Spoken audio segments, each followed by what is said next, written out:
Hello, everyone, and welcome to the first episode of my new podcast, the MCC After Show. My good friend Blazer. In today's episode, we'll be talking about all things MCC 26 because it was pretty insane. For more details on the podcast, check out the pinned comment down below. Anyways, make sure to like and subscribe if you haven't already, and enjoy. Today, we're going to start off with the one and only Purpled. And I'm with my friend Blazer here, like I said before, and he is an MCC watcher. Say hello. Yo, chat, what's going on? Yeah, so today we're basically just going to be talking about different players, different plays, and just everything to do with MCC 26. It's going to be fun. So starting off, our first point is probably going to be Purpled, because Purpled got first individual and had an insane event. I mean, he literally did crazy. He is so good at Minecraft, and it's not coming from a biased view. I have been watching him for a very long time now, and his adaptation between 1.8 PvP and 1.16 is just very good. I don't know if I can say his work rate is very well. Like, it's very good, because I think he like shines compared to other people. I think he's a good team leader. Overall. Yeah, he's very good at team leading. Like, ever since MCC 22 with Pink, he's been like a great team leader. He's just like adapted like so quick, like just like the flick of a switch, he just becomes like that perfect like leader you need. Like, it's crazy how like good he just became right after his first event. So literally gets to his first dodgeball, then his second event. His third event, he ends up getting to another dodgeball, ends up winning, and then in these past two events, he's gotten decently placed team. I mean, one of the teams is 7th, so you can't really say it's decent, but he's gotten like decently placed teams ish, and he's done really well. He's literally gotten second on a 7th place team, and now he's gotten first on a 4th place team. Very impressive. And his first place this event was by a lot. It was by like 300 coins, which is a lot considering individual placements. And I think the fact that he's like consistently starting to get in top 10 is, I think he's definitely a player that people are going to need to start looking out for in future MCCs. Oh yeah, definitely. Yeah, I think also the way that he dresses as well for the MCC, he's always got his team's colors shirt on. Oh yeah, I think that's it's I saw that on the Reddit one time. There was a post. It was like, Purple loves to be in team spirit, and it showed MCC 20, MCC 20 when he had the orange, and then MCC 21 he had blue, and then he had pink for MCC 22, and I was like, wow, he really does show team spirit. And then I think he wore red for MCC 24 because he skipped 23, and then 25 he wore, what was it? Was it aqua? Yeah, it was aqua, and then he wore. I think it was. Now he wore pink again for this past event. So yeah. And also, he didn't really, I don't even think he dressed up, like his skin. He didn't really have a cool skin. Yeah. It was like a Christmas sweater. Oh, speaking of Christmas, MCC, what's it, 29 is it going to be? I think it's 28. I thought it was 29, but I think it's 28. 26, 27. Yeah, no, 28. MCC 28 is going to be Christmas. I would love to see him be, I don't know, like a Christmas sweater or like a Christmas hat or whatever. Yeah. That would be kind of cool. That'd be cool. But speaking of Purpled again, just sorry, it's going to be a long topic here, but I do think that he knows when to talk and when to just be quiet and he knows when to sweat. Be captain. Yeah, he knows when to sweat and when to like chill out. He's kind of like Pete with that. Like, Pete's very good. Pete knows when to sweat.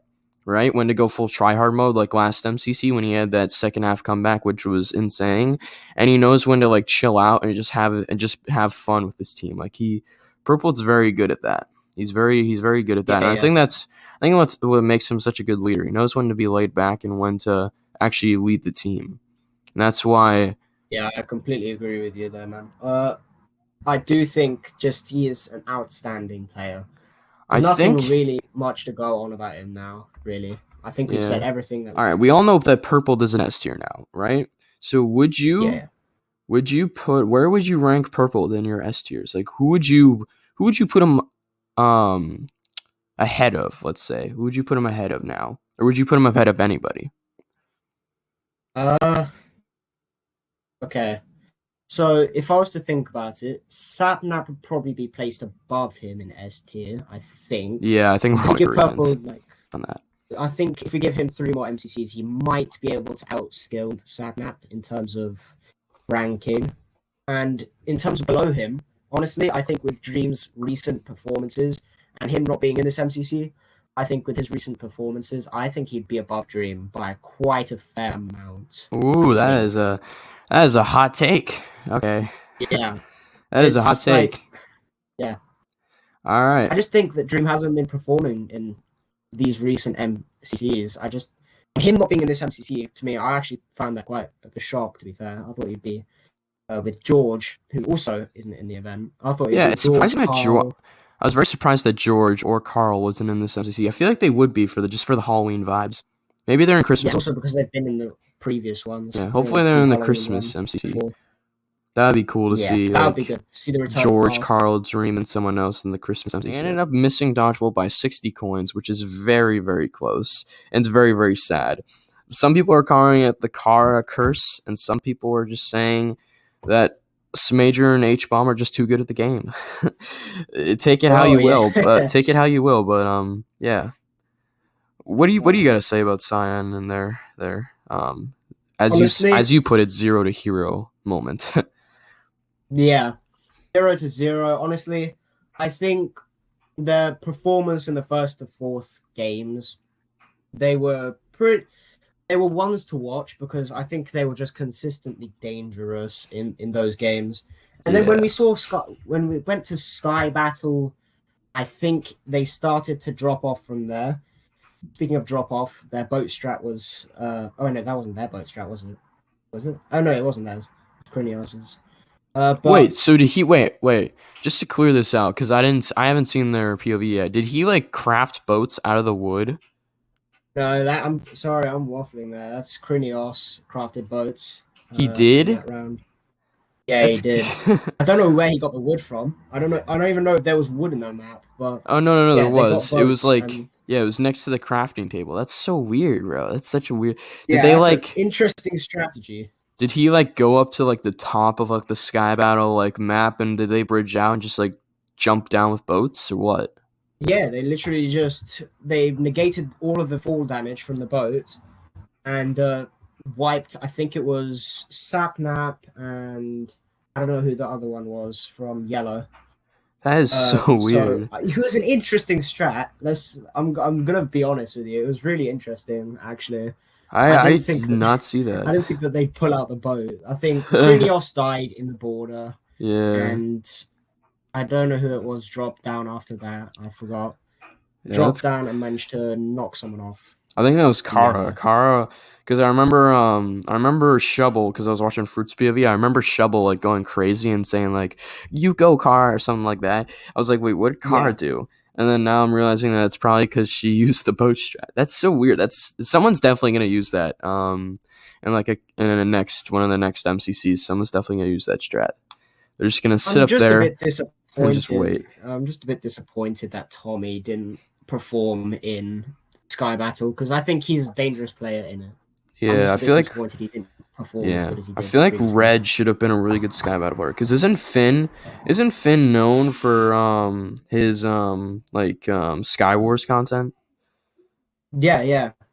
So I feel like because he did it with He's done so much Sky Wars, Bed Wars with Skeppy, PBH.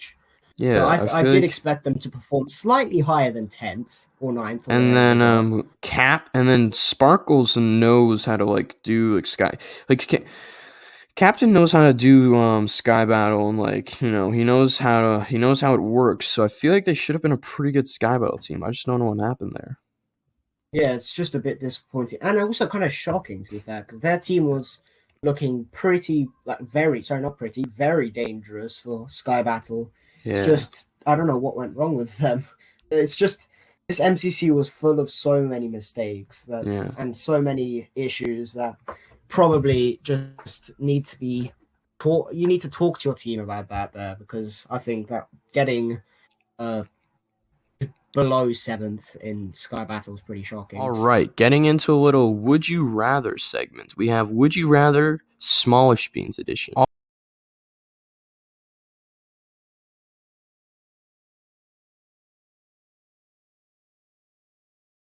Now, I'm going to basically just ask Blazer a bunch of would you rather take smallish beans over this blank MCC player. So first up, would you rather have Joel or Krinios? Oh, damn, that's a hard one. Honestly, as content creators, I like them both. But if Yeah. I was to take one of them, I'd take Joel. Ooh, really? Just, yeah, just. That's interesting. All right. This one actually might be very controversial um considering this one MCC player has been very good recently. So would you rather have Joel or Sylvie? So first up, I feel like whatever I say here, I'm definitely gonna get backlash in comments. So I'm gonna say Joel again. Ooh, Honestly, really? these ones so hard. Sylvie, it's really hard. Sylvie's been a lot of really great recent events. So that one's very hard. All right, this one might be very controversial depending on what you answer. Who would you rather have, Joel or 5UP? Oh, for me, at least, this one is pretty. I would take 5UP.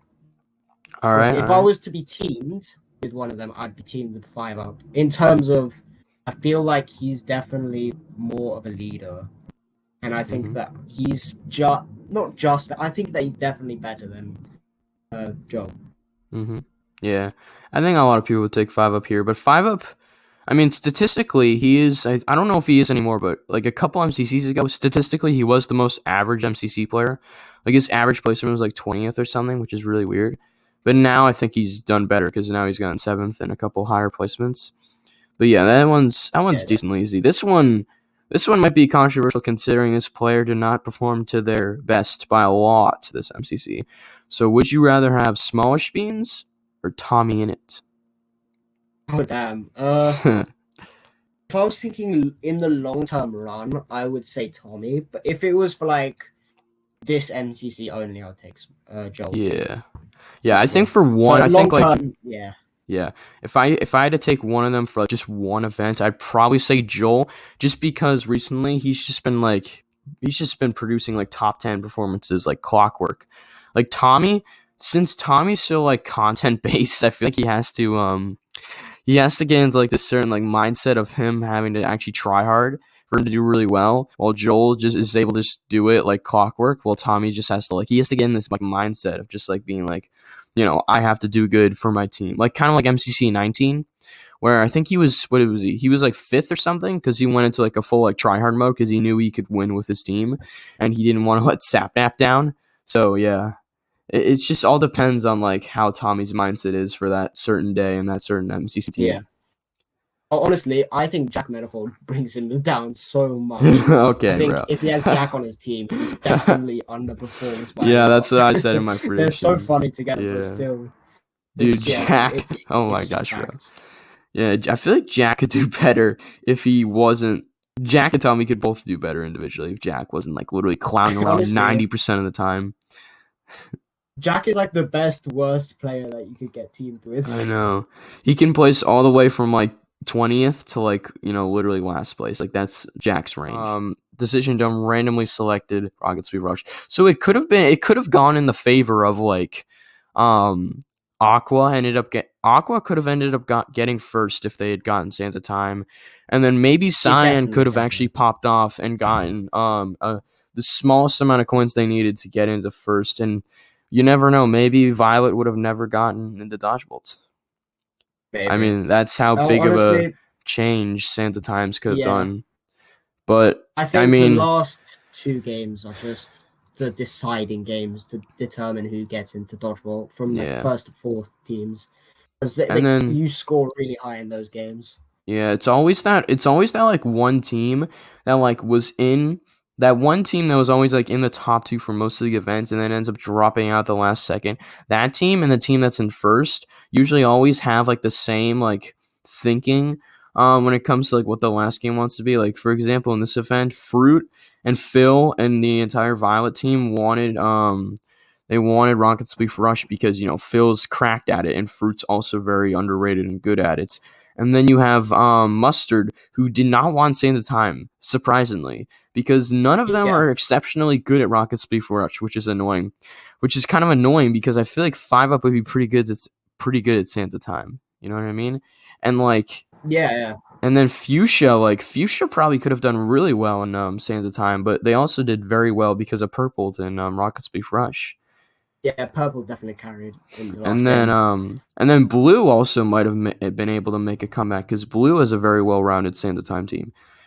I'm looking at the Yeah. teams and I don't really see any strong Sands of Time team besides Aqua just because they have H and Amesy. Amesy's one of the best Sandkeepers in the entire event. Smager is very good at Sands of Time. Sylvie is very good. And H is, of course, the best Sands of Time player, excluding Dream, I guess. So I feel like Yeah. besides Aqua, it would have been like anyone's game for Sands of Time. So that would have been interesting. But I just like the Rocket Speed Rush finale because it got Fruit into Dodgeball. I might be a little biased there, but Yeah. It's fine. Honestly, this tournament was so scrappy near the end. It honestly looked like anyone from like the range of 1st to 5th place teams would be able to like get into Dodgeball. It was really messy, but that's what we like. Yeah, that's what we call an MCC. Also, Yeah, fun fact about entertaining. Dodgeball. H-Bomb beat Pete's record. Pete had the record of 9 Dodgeball appearances. H-Bomb beat his record and now has 10 Dodgeball appearances, which is crazy. That Yeah, is congratulations to H-Bomb. He's a good player in general. It's I to be know. expected, to be fair. All right, 2 questions. Or actually, one's a statement, one's a question. H-Bomb, now that he's been in 10 dodgebolts, that is almost 1/3 of MCC's dodgebolts. That's crazy. He's almost been in 1/3, because once we get to MCC 30, it will be 1/3, which is crazy. And then 2, which is a big question, is H, since he had gotten 5th this event and gotten into dodgeball again with his team, because he was the one that basically led their team, also with Sylvie. Sylvie did a hard carry as well, because she got 16th and did very well. And Smager actually did better than her statistically and got 15th by a little bit. My question is to you, is H S tier? Okay, with this question here, it's a hard one. I do think H is an S tier player, just barely, because he just has consistent, strong performances, especially if he gets. Honestly, I think his Sands of Time definitely carries him when it comes to Definitely, yeah. where he gets ranked in teams. Yeah. Because I think he's just such a good player in terms of communication, and I think that he's definitely deserves to be S tier.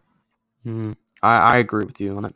I've been saying ever since he got first place in MCC 24 that he is S tier, and so far he's proven us that he deserves it because he's gotten first, then he got 9th, I think, last MCC, and now he's gotten 5th.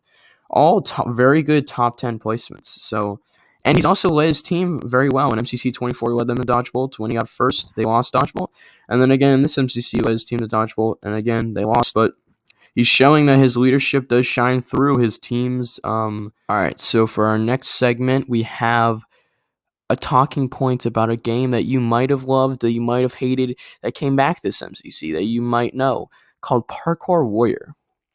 What are your thoughts on it, Blazer? What did you think of the return of one of the most controversial games, I'll say, in MCC history? Yeah. I've always how do I explain? So Parkour Warrior is like Marmite. You either like it or don't, in between. Personally, I like Parkour Warrior quite a lot. I think it's very. I would say that it's better than Parkour Tag, just slightly, because I think that it definitely showcases more parkour ability than Parkour Tag. So I personally like Parkour Warrior. I don't know about you, but I do. Yeah. All right. So let's see. Looking at the stats here. Oh, are they? I don't think the stats are updated. Let's see. They don't even have Parkour Warrior added on. Okay. So I can't get stats, but we can talk about who we watch. For me, I watched Fruit's POV for the entire event, and especially for Parkour Warrior, because I knew it was going to be very interesting to see how his team adjusted, because I saw Phil's reaction to the Parkour Warrior video, and he freaked out. Man was like so mad that they bring it back. And he also started clowning on Nox because he said there was some weeb in their team that had the Ninja Frogs added, and I was like, yeah, probably. The Ninja Frog is a very interesting lore piece to Parkour Warrior, but yeah, I watched Fruit's POV. It was pretty cool. He tried a lot of the bonus paths. One of them he didn't complete. And then I think he only completed the easy one. And then he completed the easy one and the medium one, and then the hard one he wasn't able to do. So he had to go back, and then he just speed rammed the entire thing and was able to get a bonus literally within like I think it was the last like 40-ish seconds. So he did pretty good. I think his entire team got a bonus, and then they ended up getting like third. So it was pretty good POV to watch. It was pretty interesting. So who did you watch? I watched Purpled, and I think he started off decent. I think he started off at a decent pace, getting kind of staying really close to the top 20, just behind a couple people. He probably could beat him. And then over time, as the parkour advances and gets harder, I think that he definitely started performing better than he did previously. Yeah. In tests in the MCC test server. Yeah, I did see that. I was looking at Fruit's POV, and I saw that there's only like a handful of people ahead of him because Fruit's so good at it, Parkour Warrior and parkour in general. I saw that Purple was one of those people that was ahead of him, and then I think it was Sapnap, and then I don't really know. It might have been Pete. Pete was also doing really well. And I think Pete is generally quite a good player. Yeah, and I think Pink. Who was it? Was it Pink or Yellow that got first in that game? I can't remember. I think it was Pink. I think it was Pink. Rambo did very well in Parkour Warrior. Purple, I think, got top 5. It's like the same with Rambo. He's either very good or very bad. Yeah. If he has an off day, I think he's awful. Honestly, to put it lightly, I think he's quite bad.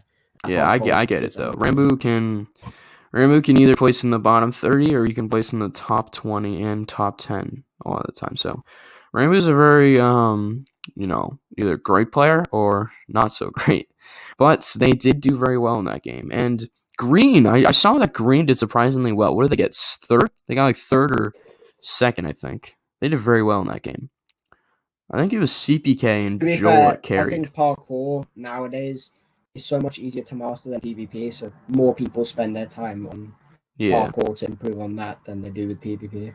Yeah, because PvP has a lot more mechanics to it, while parkour is you just need to know a handful of like jumps and things, and you can really master majority of the parkour that is given to you. Anyways, that's gonna do it for this video, guys. Hope you guys did enjoy. If you did, make sure to leave a like and subscribe down below, and click on one of these videos to keep on watching my content.